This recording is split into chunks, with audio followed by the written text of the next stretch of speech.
Xin chào các bạn đã trở lại với kênh Cô Ba Bình Dương. Hôm nay mình xin chia sẻ với các bạn cách làm món cá chân tương, một trong những cách chế biến cá hấp dẫn và dễ làm, phù hợp trong bữa ăn thường ngày, cũng dễ trang trí đẹp mắt để làm món chính trong các bữa tiệc. Video này mình sẽ từng bước cùng các bạn làm nên món cá chân tương ngon, không hề bị tanh mà còn thơm nức mùi tương đặc trưng. Cá cũng thấm vị vừa ăn, thêm một chút ý tưởng trang trí để các bạn có thể sử dụng trong các bữa tiệc nha. Nào bây giờ mọi người cùng vào bếp làm với mình nhé.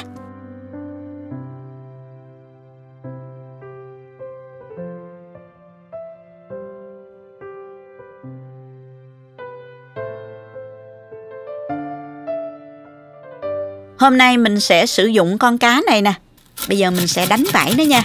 Đây là cá biển mình mua ở chợ Mỹ. Mình cũng không biết tên nó là gì nữa. Các bạn ai biết thì comment phía dưới video cho mình biết đấy nha. Con cá này mình mua đã được lấy phần ruột ra rồi. Đánh vảy xong rồi đó thì mình cắt vây, cắt mang bỏ đi. Và cái phần răng cá mình cũng cắt luôn cho nó sạch nha. Ở Việt Nam thì dễ tìm cá đó. Các bạn có thể sử dụng cá chẽm, cá điêu hồng, cá lóc hoặc là các loại cá biển ít xương đều ngon nha các bạn. Mình chừa lại phần đầu và phần đuôi để trang trí cho đẹp mắt. Các bạn có thể cắt bỏ tùy thích. Mình lấy dao nhỏ nè, tách bỏ cái phần máu tanh ở sát cái phần xương sống trong bụng cá đó. Xong rồi mình dùng muối chà sát đều lên mình cá và trong bụng cá luôn nha các bạn.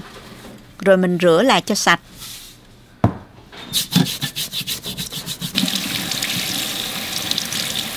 Tiếp theo mình sẽ ngâm cá với nước trà pha loãng. Mình hay dùng cách này để làm cho sạch nhớt và nó bán đi mùi tanh cá rất là hiệu quả. Các bạn cũng có thể dùng chanh, chà sát đều lên mình cá cũng được ha. Mình ngâm trong 2 phút. Rồi mình rửa qua nước lạnh một lần nữa. Xong rồi để đây cho nó ráo nước. Tiếp theo mình sẽ sơ chế các nguyên liệu còn lại.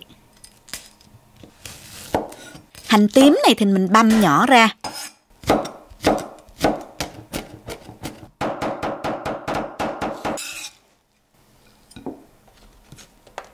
Tỏi mình cũng băm ra luôn.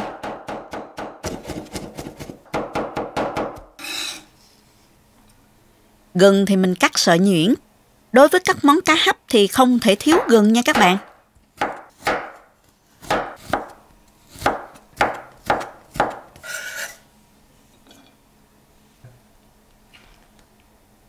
Với nấm mèo thì mình cắt sợi to như vậy nè. Nấm này thì mình đã ngâm nước và rửa sạch rồi. Nấm hương mình cũng cắt tương tự luôn ha.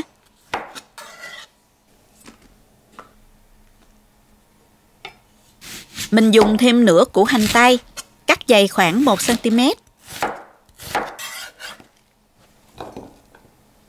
Hành lá thì mình cắt khúc khoảng 3 cm ha. Hành lá sẽ giúp món ăn thơm hơn, nên các bạn sử dụng nhiều một chút cũng được.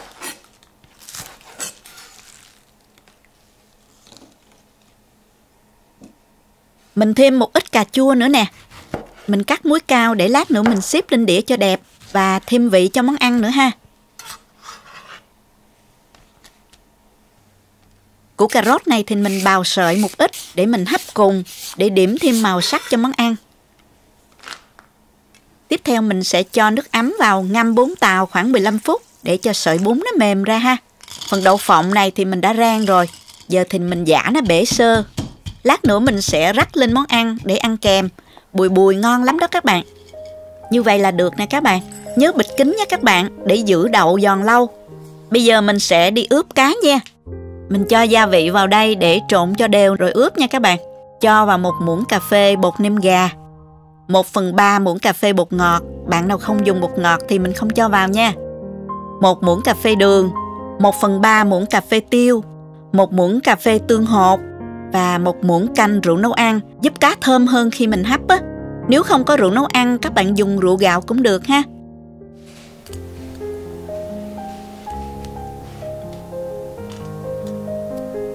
Trộn đều gia vị lên. Cho cá qua tô nè. Dùng tay mình xoa đều gia vị khắp lên mình cá nha.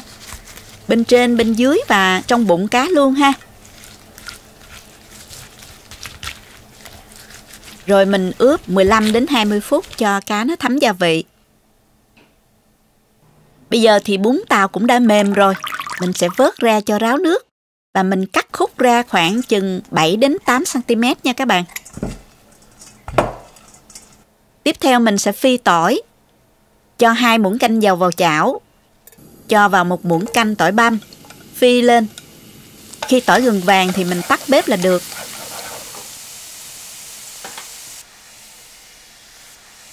Rồi mình cho ra chén luôn.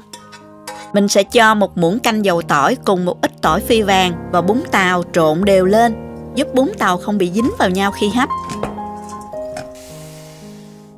Và mình dùng lại cái chảo này luôn. Cho vào 1 muỗng cà phê hành tím băm, phi lên cho thơm. Rồi mình cho nấm mèo, nấm hương vào mình xào lên. Mình chỉ xào sơ cho nấm nó thơm và không còn vị hăng nữa. Chứ mình không xào chín quá nha các bạn. Vì chút nữa mình còn hấp nữa nha. Nêm vào nửa muỗng cà phê hạt nêm, nửa muỗng cà phê đường và một chút tiêu. Mình chỉ xào sơ cho nấm nó thơm và không còn vị hăng nữa. Chứ mình không xào chín quá nha các bạn. Vì chút nữa mình còn hấp nữa nha. Rồi tắt bếp ha. Rồi mình cho ra đĩa luôn nè. Tiếp đến mình sẽ làm sốt để hấp cá. Cho 1 muỗng canh rưỡi dầu vào chảo. Mở lửa vừa. Cho phần hành tím còn lại nè. Một ít gừng và ớt vào. Xào lên. Khi nghe mùi thơm và mọi thứ đã săn lại là được, không cần vàng nha các bạn. Rồi mình tạm tắt bếp. Và mình cho vào đây 1 muỗng canh nước tương, 1 muỗng canh dầu hào, 1 muỗng canh rưỡi đường, 1/2 muỗng cà phê bột ngọt cho điều vị. Bạn nào không dùng thì mình không cho vào nha. 2 muỗng canh tương hột. Tương này hơi mặn á, nếu mà tương có vị ngọt nhiều á, thì các bạn tăng lượng tương lên và mình giảm lượng đường lại nha. 1/2 muỗng cà phê tiêu. Nếu có bơ đậu phộng thì các bạn cho thêm 1 muỗng canh vào, sẽ béo và thơm hơn nha. Không có cũng không sao. Xong rồi mình cho thêm nửa chén nước, khoảng 120ml đó các bạn. Khuấy đều hỗn hợp và mở lửa cho nó sôi đều lên. Lưu ý là vị mặn của tương hột có khác nhau nên mình thử và nêm nếm theo khẩu vị gia đình các bạn nhé. Xong rồi mình tắt bếp ha. Bây giờ thì mình đi hấp cá thôi. Mình dùng cái đĩa dài này nè, hấp để giữ nguyên con cá cho đẹp ha. Đầu tiên mình sẽ cho bún tàu lót bên dưới. Rồi đến hành tây, cà rốt bào sợi, một ít gừng. Và mình xếp cà chua xung quanh. Rồi đặt cá vào giữa.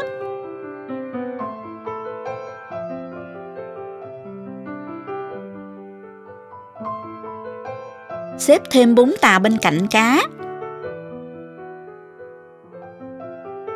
Cho thêm lên mặt cá một ít bún tàu và nấm mèo, nấm hương, hành tây, hành lá và gừng. Rưới nước sốt tương lúc nãy lên mặt cá nè, khoảng 4 muỗng canh nha các bạn. Các bạn cũng có thể dựng đứng con cá lên để phần bụng cá xuống dưới, nó cũng đẹp lắm các bạn. Vậy là xong rồi đó các bạn. Bước cuối cùng là mình sẽ đem đi hấp cá. Các bạn có thể hấp bằng nồi hấp trong 25 đến 30 phút tính từ khi nước sôi. Vì cái đĩa này của mình khá dài, không hấp ở trong nồi sửng được, cho nên hôm nay mình sẽ hấp trong lò nướng nha các bạn. Đầu tiên mình mở lò ở nhiệt độ 200 độ C, chế độ 2 lửa có quạt, 25 đến 30 phút, tùy theo cá lớn hay nhỏ nha các bạn. Cho nước đun sôi vào khay nè, đặt khay nước ở bên ngăn dưới và đặt đĩa cá ở ngăn giữa của lò. Dùng giấy nhôm mình che bên trên để cá không bị khô mặt trong quá trình hấp. Đóng nắp lò lại và mình sẽ chờ nha các bạn. Sau 25 phút rồi, mình lấy cá ra nha. Thơm quá đi các bạn ơi. Mình cùng xem thành phẩm nha. Nhìn hấp dẫn chưa nè? Món này mình có thể dùng đãi tiệc rất ngon và bắt mắt nữa đó. Mình trang trí thêm cho đẹp rồi dùng ha các bạn. Mình gạt bớt đi phần bún tàu, hành gừng ở trên mặt cá. Và mình trùm lưới cà rốt lên cá. Làm lưới cà rốt này là mình sẽ chia sẻ ở clip khác nha các bạn. Cho thêm hành và ớt tỉa hoa. rắc một ít đậu phộng rang lên mặt cá.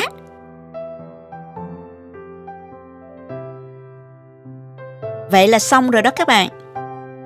Giờ thì mình mời các bạn cùng thử thành phẩm với mình nha. Tuy hấp trong lò nhưng cá rất mềm và ngọt. Thơm hành, gừng cùng mùi thơm đặc trưng của tương hột. Vị rất vừa ăn. Bún tàu mềm nhưng vẫn giữ được độ dai, không bị nhão, không bị dính cục nha các bạn. Bún thấm sốt tương cùng nước ngọt của cá khi hấp nên rất thơm và béo. Nấm thì giòn giòn, ăn rất là thích. Món này các bạn cuốn bánh tráng, thêm một ít rau sống hoặc ăn với cơm đều hấp dẫn nha. Mong rằng các bạn sẽ thích cách chia sẻ và làm thành công với món cá hấp tương hột này nha. Nếu thích nhớ cho mình một like và đăng ký kênh để ủng hộ mình nha. Các bạn cũng có thể truy cập website cobabình dương.com để xem dưới dạng bài viết. Cảm ơn các bạn đã xem video. Chào tạm biệt và hẹn gặp lại các bạn trong video sau nha.